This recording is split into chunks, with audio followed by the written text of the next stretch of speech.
جو دوسروں کی بھلائی کو سمجھتے ہیں وہی حقیقی دلوں کے مالک ہوتے ہیں۔ زندگی کے ہر لمحے کو خوبصورت بنانے کی صلاحیت ہمارے ہاتھ میں ہوتی ہے۔ محبت ترک نہیں کی جاتی، یہ دلوں کی ملاقات ہے جو ہمیشہ قائم رہتی ہے۔ بانو قدسیہ کہتی تھیں، ماں بے شک پڑھی لکھی نہ ہو، پر دنیا میں ہر ضروری بات ہم اپنی ماں سے سیکھتے ہیں۔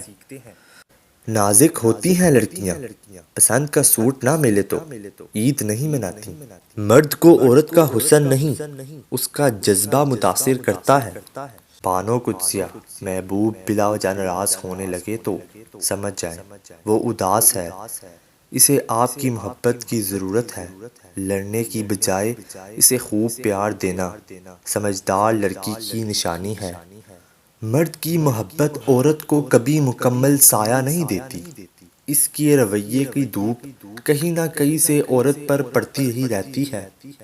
زندگی میں ایسے شخص کا ہونا بہت ضروری ہے جس کو دل کا حال سنانے کے لیے لفظوں کی ضرورت نہ پڑے۔ بات محبت کی نہیں ہوتی، بعض اوقات بنا محبت کے آپ کسی کے اتنے عادی ہو جاتے ہیں کہ وہ عادت محبت سے زیادہ جان لیوا ہوتی ہے۔